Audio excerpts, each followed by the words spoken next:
Por medio de esta herramienta lo que pretendo es dar una breve explicación, una breve, valga la redundancia, introducción a lo que son las infecciones prehospitalarias, que actualmente en el país y en general en el mundo hacen ya parte de la problemática de salud pública, ya que representa un alto flujo, una alta frecuencia de aparición eh, en las personas, en los pacientes, después de haber estado en una institución prestadora de salud, después de haberse hecho algún tipo de procedimiento.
¿Qué es la radiación? Entonces acá vamos a definir.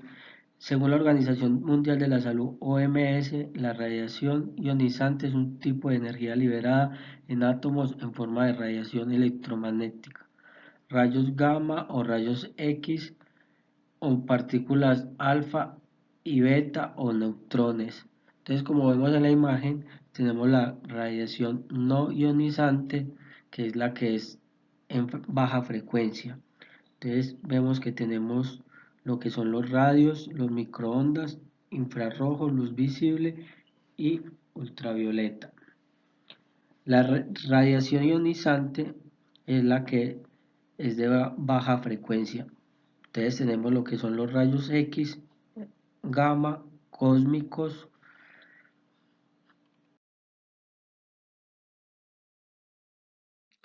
Entonces acá vemos la distribución de las fuentes de radiación. Entonces tenemos dos, que son las dosis externas y las dosis internas. Las externas tenemos lo que son el suelo 16%, cósmicas el 13%, artificiales que son los aparatos médicos el 20%. En las dosis internas tenemos los alimentos 9%, el radon 42%.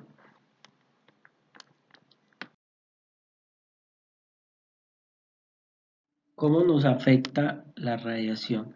Puede producir efectos a nivel celular causando su muerte o alteración, usualmente debido al daño directo sobre las cadenas de ácido desoxirribonucleico ADN en un cromosoma cuando el número de células muertas o dañada es suficientemente elevado, podría resultar en una disfunción del órgano e incluso la muerte.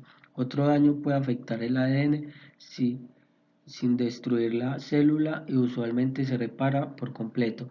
Pero en aquellos casos en los que no se produce dicha reparación, la alteración resultante, conocida como mutación celular, se verá reflejada en las divisiones celulares subsecuentes y podría por último derivar en cáncer. Si las células modificadas son aquellas que transmiten información hereditaria a los descendientes, pueden surgir trastornos genéticos. La información sobre los mecanismos biológicos y efectos hereditarios se obtienen comúnmente de experimentos en laboratorios.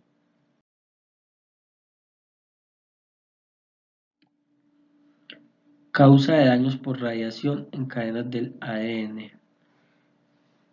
Entonces, como vemos en la ilustración, nos muestra la ruptura de una sola cadena que se ve en la parte superior y la doble ruptura que se ve en la parte inferior. Esto nos puede producir cáncer y daños en los tejidos de la piel o incluso en la genética.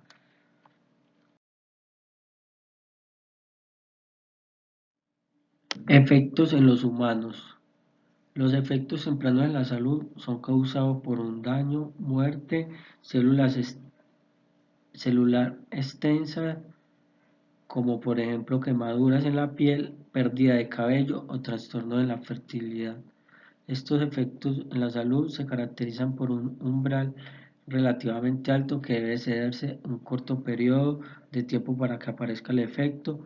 La severidad del efecto aumenta con el incremento de la dosis una vez que el umbral haya sido sobrepasado.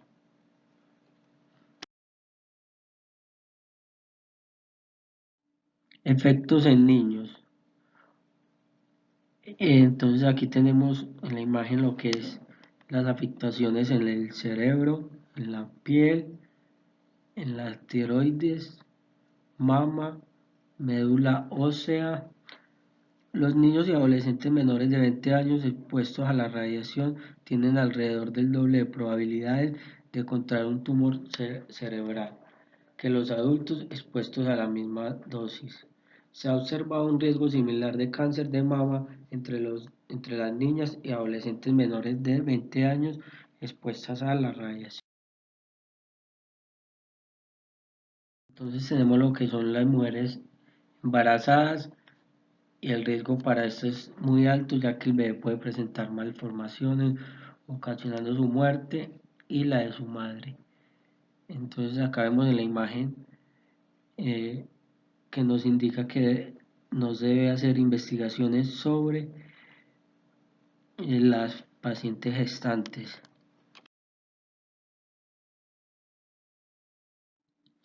Prevención de riesgos radiológicos. Para la conservación de la salud en el uso de la radiación se debe utilizar las herramientas necesarias, equipos adecuados y elementos de protección personal. Entonces aquí como vemos en la imagen hay unos trajes especiales para esto. Se debe tener en cuenta que no se debe implementar el uso de radiación en niños y mujeres en estado gestante a menos de que sea necesario y se debe evitar la exposición innecesaria a la radiación y objetos que estén asociados a esto. La señalización es muy importante y se debe tener en cuenta para indicar los posibles riesgos radiológicos a los que se encuentra expuesto al estar en áreas de mayor radioactividad, como por ejemplo las salas de rayos X. Protección radiológica. Conjunto de medidas establecidas por los organismos competentes para la utilización segura de las radiaciones ionizantes y garantizar la protección de los individuos, de sus descendientes, de la población en su conjunto y del medio ambiente, frente a los posibles riesgos que se deriven de la exposición a la radiación ionizante. Entonces acá vemos una ilustración donde nos muestran que a mayor distancia y a menor tiempo de exposición, eh, la dosis es menor en esta exposición a las radiaciones. cuidados son reducir al mínimo el tiempo de radioscopia, utilice colimación. Quiero abrir paréntesis en esta para definir. Es un dispositivo de plomo que se sitúa a la salida del tubo y sirve para limitar el área irradiada. Con esto se consigue disminuir la radiación dispersa. Continuemos. Tome el menor número posible de imágenes radiográficas. Utilice adecuadamente la magnificación. Utilice el chaleco de plomo que cubre el cuerpo, en especial la glándula tiroides. Disminuya la distancia entre el paciente y el receptor de la imagen. Entonces acá, como vemos en la ilustración, tenemos lo que es el tiempo, la distancia y un muro que separa entre la radiación y la persona. Entonces, a menor tiempo de exposición y a mayor distancia es menor la afectación que pueda tener la persona.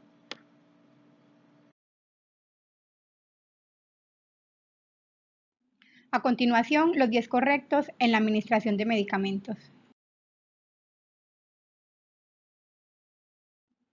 Primero, administración al paciente correcto.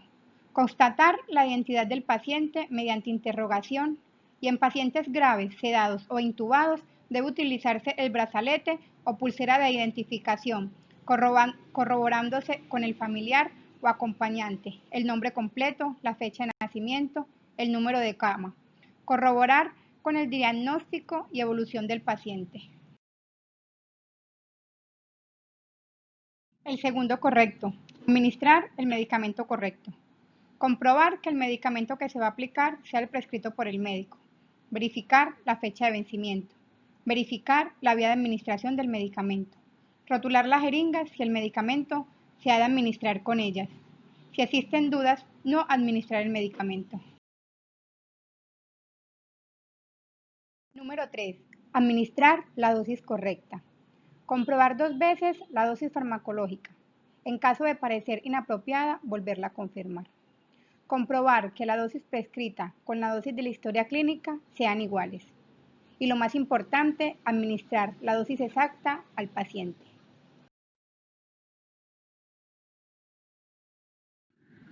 Número 4. Administrar por la vía correcta. Asegurarse que la administración sea la correcta. Si la vía de administración no aparece en la prescripción, consultarla, ya que cada medicamento debe administrarse por la vía indicada. Cada vía tiene diferentes tipos de absorción. Entre las vías de administración tenemos la oftálmica, la tópica, la rectal, la subcutánea, la ótica, la vaginal, la nasal, la oral, entre otras.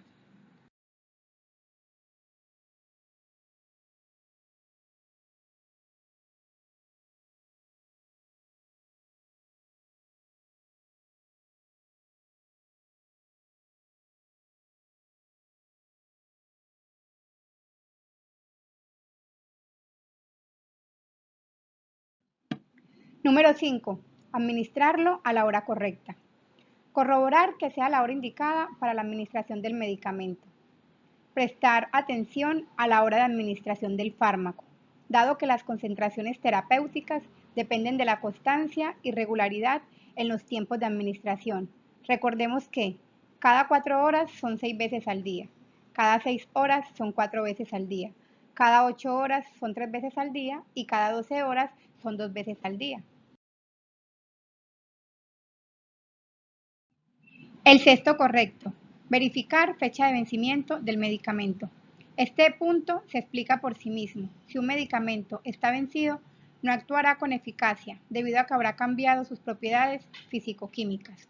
Un medicamento vencido no se puede administrar, ya que puede acarrear problemas para el paciente.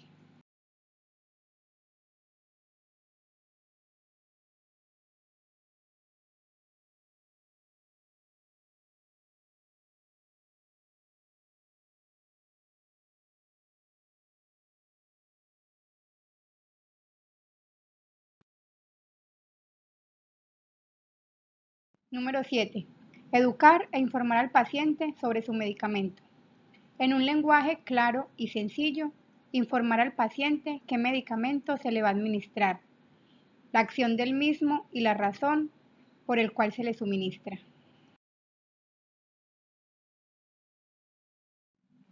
Octavo correcto. Comprobar que el paciente no esté recibiendo ningún medicamento ajeno al prescrito. Para esto es importante saber qué medicamento está tomando el paciente, para que no haya una interacción medicamentosa ni duplicidad a la hora de su administración. Por eso, verificar la historia farmacológica antes de aplicar el medicamento es lo mejor.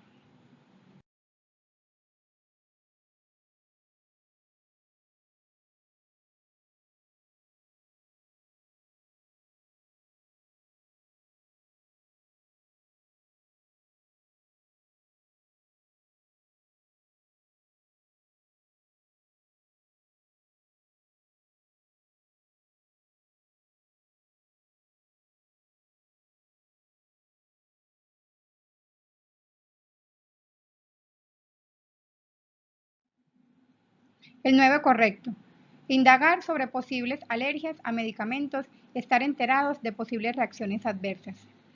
Hay que preguntarle al paciente si es alérgico a algún medicamento, conocer la acción farmacocinética, vigilar los primeros minutos de la administración del medicamento para ver si ocurre alguna reacción adversa.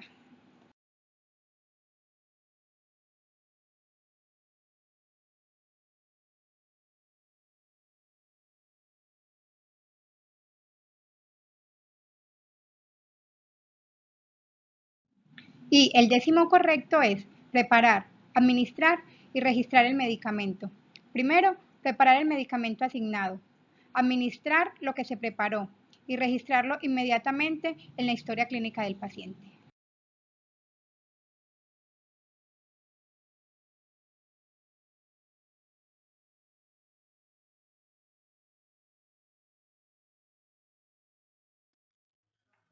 Las infecciones intrahospitalarias también son conocidas como infecciones nosocomiales. Son entonces las que se adquieren durante la permanencia o estancia en un hospital, clínica, centro de salud o institución prestadora de servicios de salud, llámese urgencias, hospitalización, vacunación, un centro de estética, procedimientos menores. Son las que se adquieren como tal al estar en contacto con una de estas entidades. Las características de las infecciones intrahospitalarias dependen del agente causal, del lugar de infección y de las condiciones del huésped. Es decir, del sitio infectado, llámese extremidades, tórax, piel, algún órgano. El agente causal, en este caso, puede ser como el tipo de contacto por donde ingresa el virus o bacteria.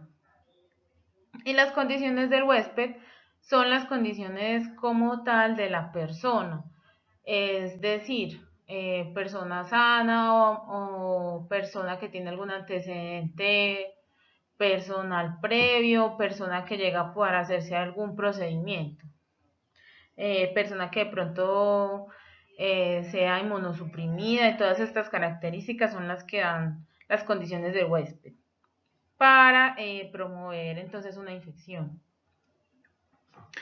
Se dice que normalmente ocurre durante la estancia en el lugar donde se atiende y tiene un umbral hasta 72 horas después del egreso del paciente, es decir, hasta 72 horas después de que se le haya prestado el servicio y haya salido del lugar de atención. También son infecciones intrahospitalarias las que adquiere el propio personal de salud, no solamente las que adquieren los pacientes, sino también las que adquieren como tal los médicos, enfermeros, microbiólogos, bacteriólogos, etcétera. También aplica tanto para el personal asistencial como tanto para los pacientes.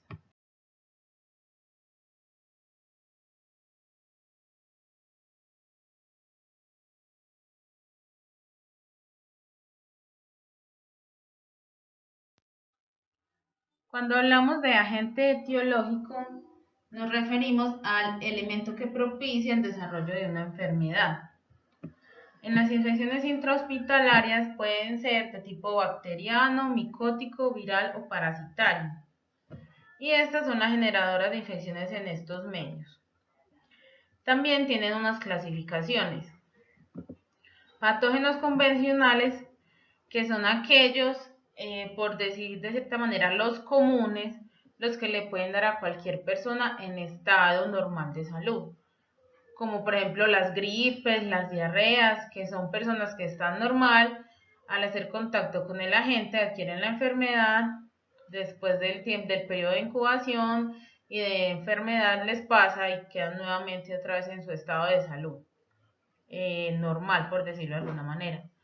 Los agentes condicionales son los que causan enfermedades a personas que se realizan procedimientos invasivos, es decir, cirugías donde tengan que ingresar algún órgano, hacer alguna herida, que tengan que tratar con material o instrumentación quirúrgica. Son virus y bacterias que no necesariamente están presentes en estos procedimientos, pero puede presentarse el riesgo de adquirirlas durante uno de ellos. Y los gérmenes oportunistas son los que directamente son más comunes en personas con deficiencia inmunitaria, como se conoce como las defensas bajas, personas con cáncer, personas que tienen enfermedades del sistema autoinmune, bebés porque apenas está en desarrollo su sistema inmunitario, personas adultas mayores que ya por su ciclo de vida están en una etapa más susceptible, etcétera.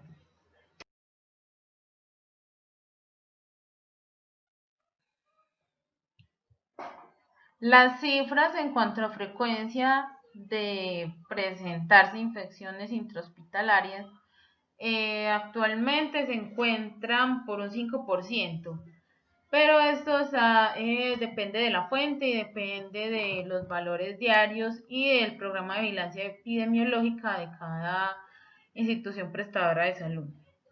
Las más frecuentes infecciones nosocomiales que se presentan en los pacientes son las de tracto urinario, sobre todo en personas que deben portar una sonda vesical. Sobre todo las permanentes. ¿Por qué? Porque estas son las que están en contacto diario con la parte interna del organismo hacia el exterior y debe ser manipulada para realizarle limpieza, para realizarle asepsia, para realizarles cambios.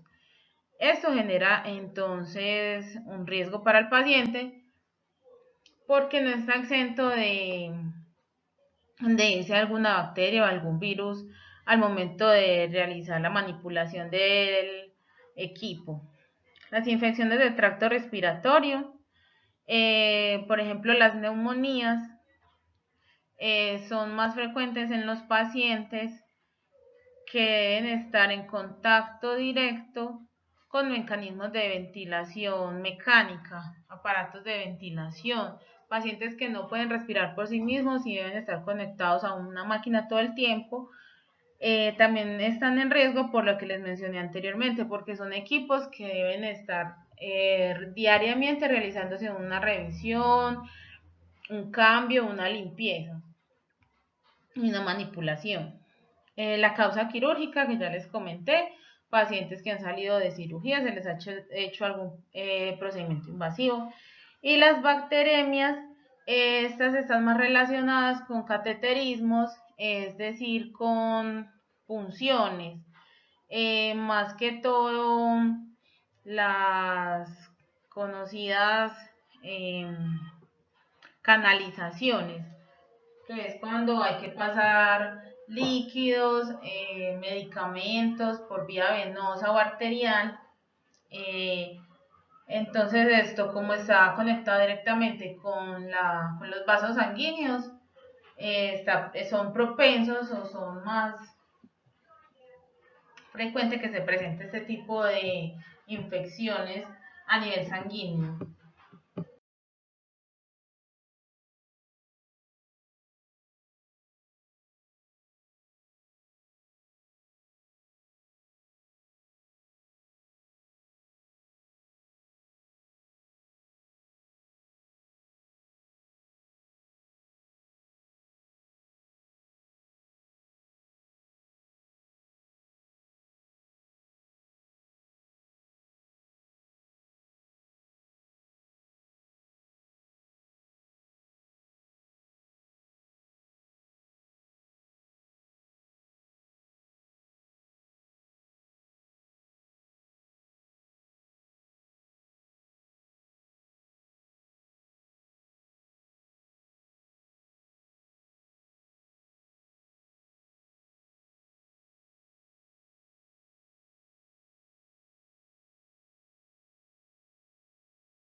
Entre las estrategias para la prevención y control de infecciones intrahospitalarias, entonces se deben tener en cuenta conformación de un comité institucional de infecciones intrahospitalarias de acuerdo a la norma, intervención oportuna y efectiva cuando se presente un caso, prevención y control de los factores de riesgo, análisis oportuno de los datos recolectados y difusión de datos obtenidos en los análisis de vigilancia y control. Es decir, debe haber un equipo conformado destinado a estar pendiente de la aparición de casos, el tratamiento, su evolución y una vez se haya solucionado, se le haya dado el control, distribuir la información de qué ocurrió, cómo se manejó y cuáles son las medidas que se deben tener en cuenta para un futuro evitar o darle manejo en caso de reaparición.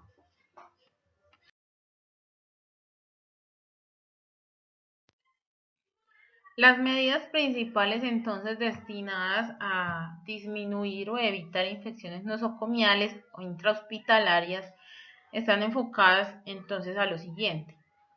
Normas de bioseguridad, lo que implica lavado de manos tanto diario como quirúrgico, el uso de equipos de protección personal, desinfección de la piel antes de realizar un procedimiento. Siempre antes de realizar procedimientos se debe proteger tanto el personal sanitario como el paciente o usuario. Es decir, al canalizar una persona, al poner una inyección, no simplemente va y se aplica el procedimiento. Se debe realizar una asepsia previa para disminuir las bacterias que estén presentes en la piel y evitar al ingreso del equipo generar el ingreso de estas bacterias. Limpieza y desinfección de las áreas clínicas. Así como se debe realizar un buen lavado de manos, una buena limpieza de la piel en los pacientes, es necesario limpiar las superficies. Para esto se usa el aseo diario y el aseo terminal, que todo tiene un protocolo de acuerdo al sitio donde se esté prestando los procedimientos, porque esto ayuda a disminuir el riesgo de contagios. La limpieza, desinfección y esterilización de instrumental clasificado en elementos críticos, no críticos y semicríticos. Esto hace referencia más que todo al material de instrumentación quirúrgica, a los elementos que se usen durante una cirugía. Estos elementos no simplemente se lavan con agua, deben tener un proceso de esterilización para eliminar todos los virus y bacterias o elementos o residuos que hayan quedado después de cada procedimiento entre un paciente y otro. Protocolos de aislamiento. Estos son muy importantes porque implica tener de cierta manera aislado un paciente que ya tenga un antecedente de una enfermedad contagiosa de otros pacientes y esto disminuiría el riesgo de contagio entre unos y otros. De igual manera sirve en el caso de la transmisión por vectores, porque estas personas que vienen con antecedentes de enfermedades contagiosas, si llegasen a ser picadas por un insecto y estos van y pican a otro paciente, entonces generaría un foco de infección más alto. El aislamiento en este sentido, entonces es bueno porque permite proteger entre pacientes y entre paciente y personal de salud. Ese puede ser un ejemplo, pero son varias las enfermedades que aplican para aislamiento. Desinfección y lavado de ropa, control de riesgo ambiental, en este aplica la recolección y el manejo de residuos, la separación correcta de residuos biológicos, de ordinarios, de reciclaje. ¿Por qué? Porque no se pueden mezclar los residuos biológicos con los otros residuos, porque esto también genera un foco de infección y los residuos biológicos deben tener una ruta asignada sanitaria de recolección de estos residuos, que son los que le van a dar el destino final. En algunos lugares se utiliza antibiótico profiláctico en pacientes que sean de alto riesgo. Vacunación, muy importante tanto en personas que llegan a recibir el servicio como en el personal prestador de salud, ya que esto genera el aumento de las defensas, conocido pues normalmente. Normas de técnica aséptica para manejo de heridas, muy relacionado con la desinfección de la piel que hablábamos al comienzo, y manejo de pacientes infectados y de brotes.